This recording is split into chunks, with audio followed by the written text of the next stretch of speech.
اعوذ باللہ من الشیطان الرجیم بسم اللہ الرحمن الرحیم انا انزلنا التوراة فیہا ھدی ونور یحکم بہا النبیون الذین اسلموا للذین ھادوا والربانیون والاحبار بما استحفظوا من کتاب اللہ وکانوا علیہ شہداء فلا تخشوا الناس واخشوني ولا تشتروا بآياتي ثمنا قليلا ومن لم يحكم بما أنزل الله فأولئك هم الكافرون صدق الله العظيم رب اشرح لي صدري ويسر لي أمري واحلل عقدة من لساني يفقهوا قولي اللهم ربنا ألهمنا رشدنا وأعذنا من شرور أنفسنا اللہم وفقنا لما تحب وترضى آمین یا رب العالمین۔ سورہ مائدہ کا یہ 7واں رکوع جو اب ہم پڑھنے لگے ہیں اور جو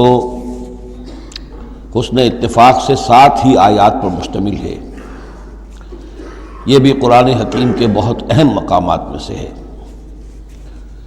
اور اس میں بہت سخت تہدید ہے، تنبیہ ہے، دھمکی ہے ان لوگوں کے لیے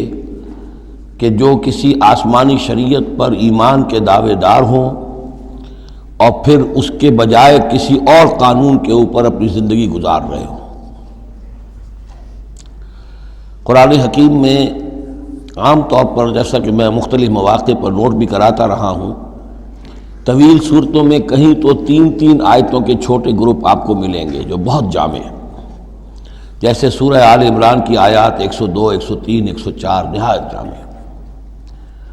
اسی طریقے سے ابھی سورہ مائدہ کے اندر بھی ایک اور مقام آئے گا 3 آیات پر مشتمل، نہایت جامع۔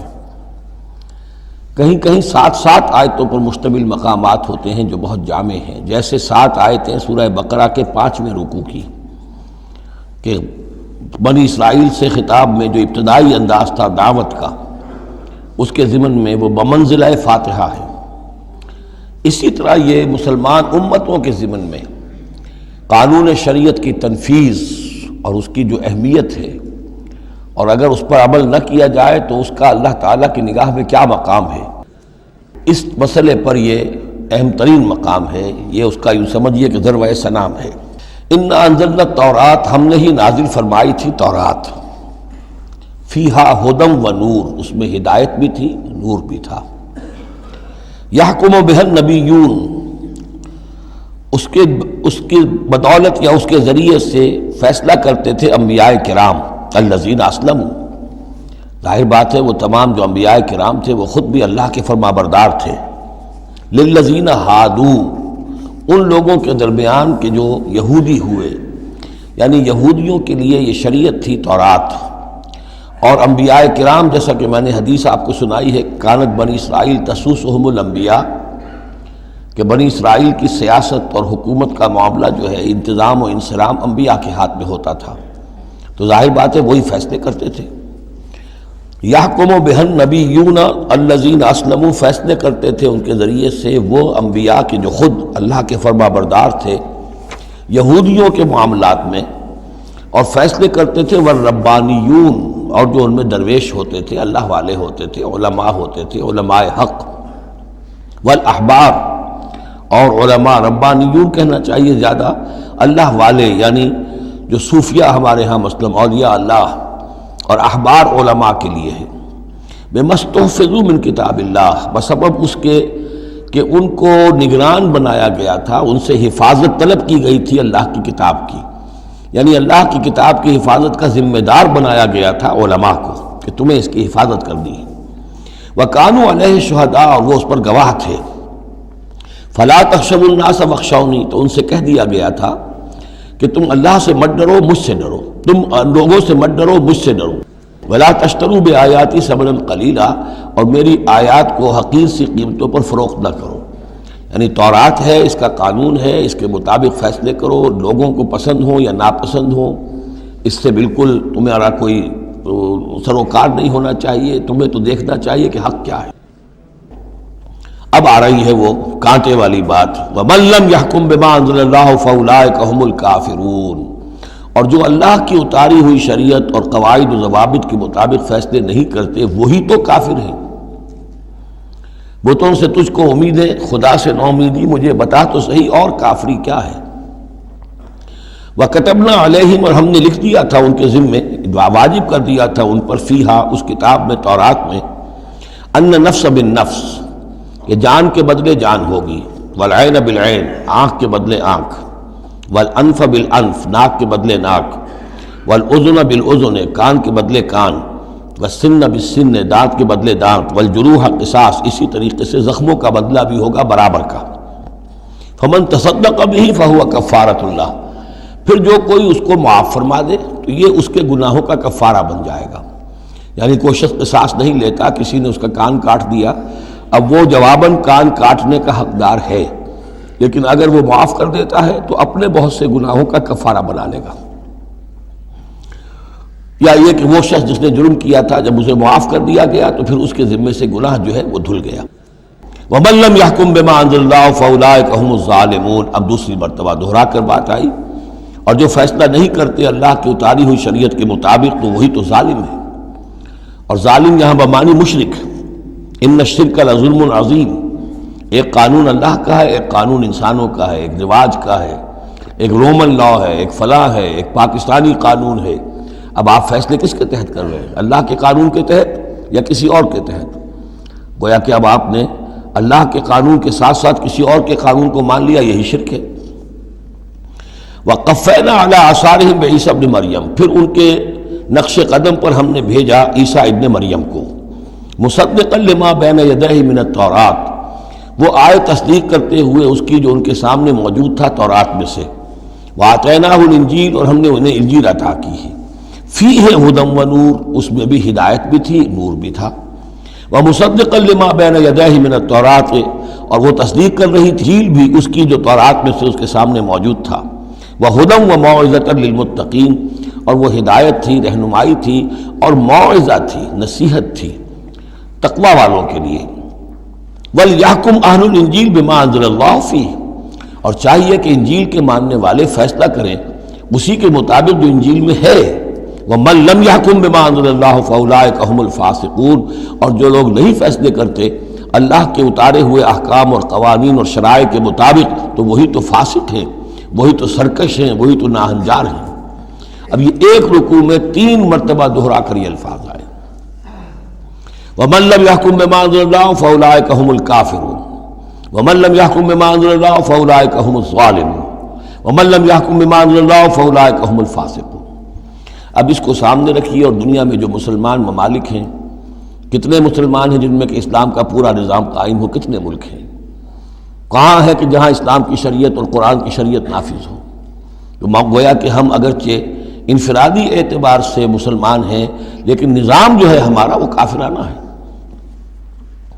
اب تیسرے نمبر پر وَأَنزَلْنَا إِلَيْكَ الْكِتَابَ بِالْحَقِّ مُصَدِّقًا لِمَا بَيْنَ يَدَيْهِ، اور اب اے نبی صلی اللہ علیہ وسلم ہم نے آپ پر کتاب نازل فرمائی حق کے ساتھ، یہ بھی تصدیق کرتے ہوئے آئی ہے ان دونوں کی جو اس کے سامنے موجود ہیں، من الکتاب، کتاب میں سے، وَمُهَيْمِنًا عَلَيْهِ، اب البتہ یہ ان کی نگران بن کر آئی ہے، یعنی یہ کہ ان کے اندر جو تحریفیں ہو گئی تھیں اب ان کی تصحیح اس کے ذریعے سے ہو رہی ہے، یہ بتائے گی، اور یہ گویا کہ اب وہ کسوٹی ہے کہ اس پر پرکھا جائے گا، تورات کی کوئی شے اس کے خلاف ہے تو گویا کہ وہ محرف شے ہے۔ فَحْكُم بَيْنَهُم بِمَا أَنزَلَ اللَّهُ، تو اب آپ کا فرض بھی ان کے درمیان فیصلہ کیجئے اسی شریعت کے مطابق، قانون کے مطابق جو اللہ نے نازل فرمائی۔ وَلَا تَتَّبِعْ أَهْوَاءَهُمْ عَمَّا جَاءَكَ مِنَ الْحَقِّ، اور ان کی خواہشات کی پیروی کرتے ہوئے جو اللہ تعالیٰ کی جانب سے حق آپ کے پاس آیا ہے اس سے منحرف نہ ہوں، مت پیروی کیجئے ان کی خواہشات کی، اور ان کی خواہشات کی پیروی کرتے ہوئے اما یعنی انما چھوڑ کر اس کو کہ جو حق آیا ہے آپ کے پاس۔ لِكُلٍّ جَعَلْنَا مِنْكُمْ شِرْعَةً وَمِنْهَاجًا، تم سب کے لیے ہم نے ایک شریعت، ایک دستور اور ایک طریقہ کار جو ہے وہ طے کر دیا۔ یہ آیت بڑی اہم ہے، جہاں تک تو شریعت کا تعلق ہے تو یہ تو پہلے سے بہت واضح بات ہے، سب کو معلوم ہے، شریعت موسوی شریعت محمدی میں فرق ہے، صلی اللہ علیہ وسلم علیہ الصلاۃ والسلام۔ منہاج میں بھی فرق ہے، اس پر توجہ جو ہے اکثر و بیشتر جیسی ہونی چاہیے ہوتی نہیں ہے۔ مثلاً یہ کہ حضرت موسیٰ علیہ السلام کے منہاج میں ہم یہ دیکھتے ہیں کہ وہ ایک مسلمان امت کے لیے بھیجے گئے تھے۔ وہ امت جو کہ دبی ہوئی تھی، پسی ہوئی تھی، اس میں اخلاقی خرابیاں بھی تھیں، اس میں اور بھی دینی اعتبار سے ذوف بھی تھا، زوال بھی تھا، لیکن وہ آل فرعون کے ظلم و ستم کا تختہ مشق بنی ہوئی تھی۔ تو حضرت موسیٰ علیہ السلام کی بعثت میں یہ چیز بھی شامل تھی کہ ایک بگڑی ہوئی مسلمان امت کو کافروں کے تسلط سے، ان کے غلبے سے بچائے۔ اس کا ایک خاص طریقہ کار ہے جو اللہ تعالیٰ نے انہیں عطا فرمایا۔ حضرت عیسیٰ علیہ السلام بھی ایک مسلمان قوم کے اندر مبعوث کیے گئے، یہودیوں میں، وہ مسلمان تھے،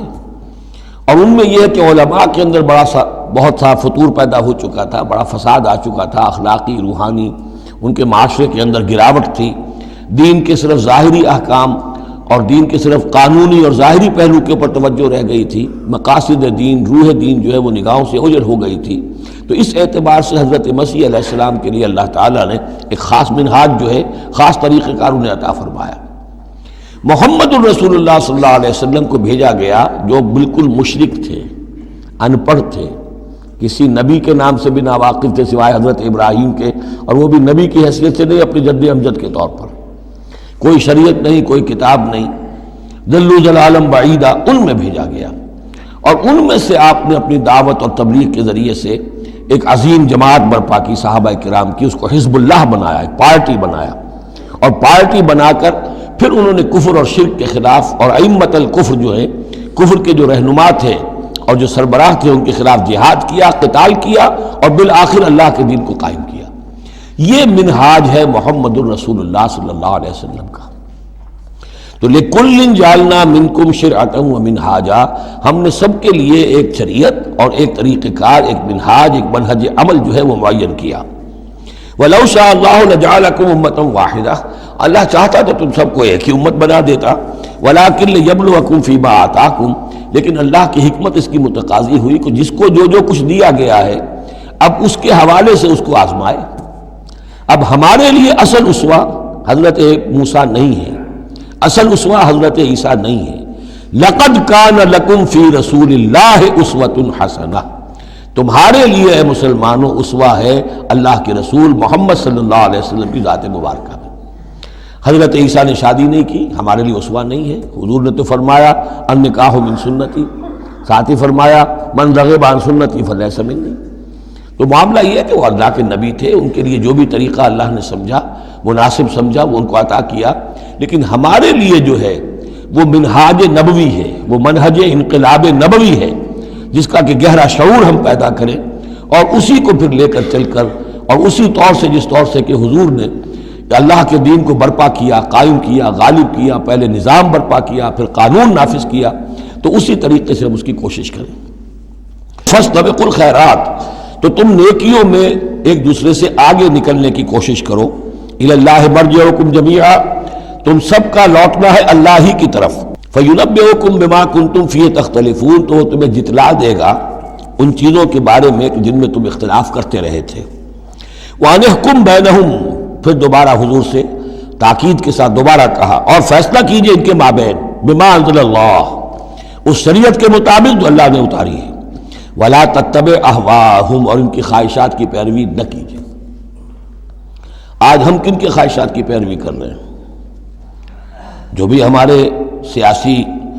ذمہ دار ہیں، جو بھی نمائندے ہیں، جو چاہتے ہیں قانون بناتے ہیں، بیٹھ کر ایک دن میں جو چاہے حکم لگا دیں، فیصلہ کر دیں، ہم ان کے پابند ہیں۔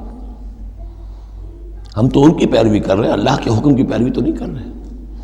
اللہ یہ کہ ایک زبردست تحریک اٹھائیں، زبردست جماعت بنائیں، طاقت بنائیں، قربانیاں دیں، جانیں دیں، اور اس کے بعد یہ کہ نظام بدلے اور اللہ کے دین کو قائم کریں۔ یہاں حضور سے کہا جا رہا ہے کہ آپ ان کی خواہشات کی پیروی نہ کیجیے۔ وَأَنِحْكُمْ بَيْنَهُمْ بِمَا أَنزَلَ اللَّهُ وَلَا تَتَّبِعْ أَهْوَاءَهُمْ وَاحْذَرْهُمْ أَن يَفْتِنُوكَ عَن بَعْضِ مَا أَنزَلَ اللَّهُ إِلَيْكَ، اور ان سے بچتے رہیے، بی آن دی گارڈ، آپ اپنی حفاظت کیجئے، ایسا نہ ہو کہ یہ بچلا دے آپ کو ان چیزوں سے کہ جو اللہ تعالیٰ نے آپ کی طرف نازل کی ہے۔ دباؤ رہے گا،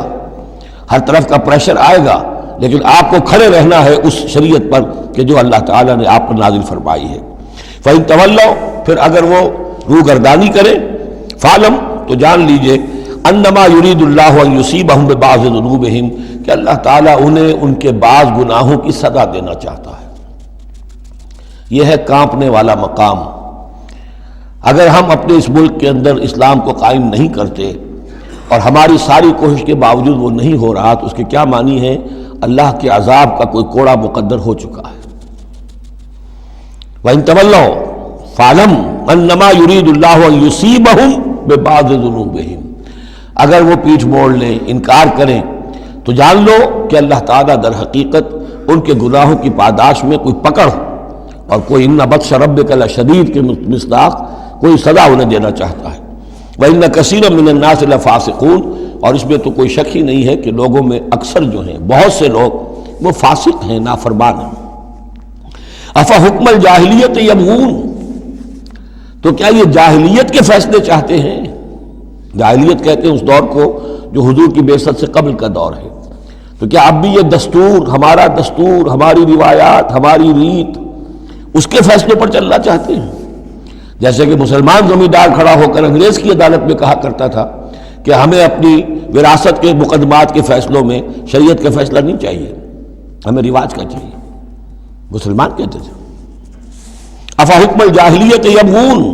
تو کیا یہ جاہلیت کا حکم چاہتے ہیں؟ ومن احسن من اللہ حکما لقوم یوقنون، تو اللہ تعالیٰ کے حکم و فیصلے سے بہتر کس کا حکم ہو سکتا ہے؟ لیکن کن کے حق میں؟ جو یقین رکھنے والے ہوں۔ اللہم ربنا اجعلنا منہم، ہمیں اللہ تعالیٰ اس یقین اور ایمان حقیقی کی دولت سے سرفراز فرمائے۔ یا ایھا الذین آمنوا لا تتخذوا اليہود والنصارى اولیاء، اہل ایمان یہود اور نصارہ کو اپنے حمایتی اور پشت پناہ نہ بناؤ۔ بعضهم اولیاء بعض، وہ خود ایک دوسرے کے، ان میں سے بعض کے پشت پناہ ہیں، مددگار ہیں۔ اس کے بارے میں حال ہی میں نے رائے ظاہر کی ہے کہ یہ در حقیقت پیشین گوئی تھی جو اس دور میں آ کر پوری ہوئی ہے۔ جب قرآن نازل ہوا ہے تب تو صورت وہ تھی جو ہم پڑھ آئے ہیں کہ اغرینا بینہم العداوۃ والبغضاء الی یوم القیامہ، ہم نے تو ان کے مابین دشمنی اور بغض پیدا کر دیا، دشمنی رہی ہے شدید ان کی آپس میں، اور کچھ تو خون ہوتا رہا ہے۔ لیکن یہ کہ ایک پیشین گوئی تھی جو پوری ہوئی ہے اس صدی میں آ کر۔ بالفور ڈکلیریشن کے بعد سے صورتحال یہ بنی ہے کہ ان کا گٹھ جوڑ شروع ہوا ہے، اور پھر اسرائیل کی حکومت قائم ہوئی ہے، اور وہ ہوئی ہے برطانیہ کے زیر اثر اور امریکہ کے زیر اثر، اور اب بھی اگر وہ قائم ہے تو اصل میں انہیں عیسائیوں کی سپورٹ کی وجہ سے قائم ہے۔ وہ عیسائی سپورٹ کیوں کر رہے ہیں؟ کہ ان کے ممالک کی ساری معیشت کو یہودی جو بینکرز ہیں انہوں نے قابو میں کیا ہوا ہے۔ تو اب ان کا گٹھ جوڑ جو ہے وہ اس درجے ہو چکا ہے، آپس میں گتھ گئے ہیں کہ ان کی مالیات ساری عیسائی ممالک کی مالیات پر قبضہ ہے یہودیوں کا، لہذا اس کو ان کی ساری سپورٹ جو ہے ملٹری سپورٹ وہ یہودیوں کو حاصل ہو رہی ہے۔ یا ایھا الذین آمنوا لا تتخذوا اليہود والنصارى اولیاء، مت بناؤ یہودیوں اور عیسائیوں کو اپنے حمایتی اور پشت پناہ۔ بعضهم اولیاء بعض، وہ ایک دوسرے کے مددگار ہیں۔ ومن یتولہم منکم، اور جو کوئی تم میں سے ان سے دوستی رکھے گا، ان سے پیکٹ کرے گا، ان سے اپنی حمایت تلاش کرے گا، فإنہ منہم، وہ انہی میں سے شمار کیا جائے گا۔ پھر ہم اسے مسلمان نہیں سمجھیں گے، ہماری نگاہوں میں پھر وہ یہودی اور نصرانی ہے۔ ان اللہ لا یہدی القوم الظالمین، اللہ ایسے ظالموں کو ہدایت نہیں دیتا۔ آج ہماری جو ہے اکثر ممالک کی پالیسی کدھر جا رہی ہے اور قرآن کا فتویٰ کیا ہے اس پر وہ آپ کے سامنے آ گیا۔ فَتَرَى الَّذِينَ فِي قُلُوبِهِم مَرَضٌ، تو تم دیکھو گے ان لوگوں کو جن کے دلوں میں روگ ہے، يُسَارِعُونَ فِيهِمْ، انہی کے اندر گھسنے کی کوشش کرتے رہتے ہیں۔ لے جاؤ کشمیر کا مسئلہ، پھر بھاگو UN کی طرف، پھر جاؤ فلاں اور پھر فلاں جگہ اداروں میں، وہیں سے معاملات طے کرواؤ۔ گویا کہ ساری ہماری بھاگ دوڑ تگ و دو جو ہے پھر یہی ہے کہ انہی کے اندر تَرَى الَّذِينَ فِي قُلُوبِهِم مَرَضٌ، کیوں؟ اس لیے کہ دلوں میں روگ ہے، نفاق ہے۔ ایمان ہو، اللہ پر اعتماد ہو، اللہ پر یقین ہو، اللہ سے خلوص اور اخلاص ہو تو یقین ہوگا اللہ مدد کرے گا ہماری۔ ان تنصروا اللہ ینصرکم، پھر آپ لڑ جائیں گے، بھڑ جائیں گے۔ جب وہ روگ ہے، اللہ پر اعتماد نہیں، خود اللہ کے ساتھ مخلص نہیں، توقع نہیں کہ اللہ مدد کرے گا، تو اب رہ گیا UNO اور امریکہ بہادر۔ فَتَرَى الَّذِينَ فِي قُلُوبِهِم مَرَضٌ يُسَارِعُونَ فِيهِمْ، وہ تو انہی کے اندر گھستے رہتے ہیں، کوشش کرتے رہتے ہیں۔ یقولون نخشی ان تصیبنا دائرہ، اب وہ کہتے یہ ہیں کہ ہمیں اندیشہ ہے کہ کوئی گردش زمانہ جو ہے اس کی ہم پر جو ہے کوئی مصیبت نہ آ جائے، ہم اس کے لیے ان کا سہارا لیتے ہیں۔ فَعَسَى اللَّهُ أَن يَأْتِيَ بِالْفَتْحِ وَأَمْرٍ مِّنْ عِندِهِ، ہو سکتا ہے کہ اللہ تعالیٰ جلد ہی فتح لے آئے یا اپنے پاس سے کوئی اور ایسا فیصلہ ظاہر فرما دے، فَيُصْبِحُوا عَلَىٰ مَا أَصَرُّوا فِي أَنفُسِهِمْ نَادِمِينَ، کہ پھر جو کچھ وہ اپنے جیوں میں چھپائے ہوئے ہیں اس پر انہیں نادم ہونا پڑے۔ انہیں معلوم ہو جائے گا کہ جن پہ تکیہ تھا وہی پتے ہوا دینے لگے، پتہ چل جائے گا کہ وہی سب ہیں کہ جو اصل دھوکہ دے رہے ہیں کہ جن پر ہم نے سارا تکیہ رکھا تھا۔ وَيَقُولُ الَّذِينَ آمَنُوا هَؤُلَاءِ الَّذِينَ أَقْسَمُوا بِاللَّهِ جَهْدَ أَيْمَانِهِمْ، اور اس وقت پھر اہل ایمان کہیں گے کہ یہ وہ لوگ ہیں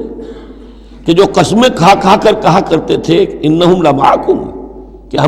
کہ وہ تمہارے ساتھ ہیں، حَبِطَتْ أَعْمَالُهُمْ فَأَصْبَحُوا خَاسِرِينَ، ان کے تمام اعمال حبط و اکارت ہو جائیں گے اور وہ خسارے والے بن کر رہ جائیں گے۔ اب آ رہی ہیں وہ تین آیتیں جو میں نے عرض کیا ہے کہ یہ تین آیتیں اہل ایمان کے لیے، وہ اہل ایمان کے جو جد و جہد میں مبتلا ہو گئے، اللہ تعالی ہمیں بھی توفیق دے سب کو کہ کمر کسنے کہ اللہ کے دین کو غالب کرنا ہے، اللہ کی شریعت کو نافذ کرنا ہے، ہمیں ظالم اور فاسق اور کافر کی حد سے نکلنا ہے، ہم پر اس کا فتویٰ نہ لگے اللہ کا، اس کے لیے جو ہے محنت کرنی ہے۔ اب محنت کرتے ہوئے ظاہر بات ہے کہ پھر بعض مراحل ایسے بھی آ جاتے ہیں کہ مشکلات ہوتی ہیں، مصائب آتے ہیں، تکالیف آتی ہیں۔ اگر اس مصیبت اور مشکل اور تکلیف میں آدمی کے قدم لڑکھڑانے لگے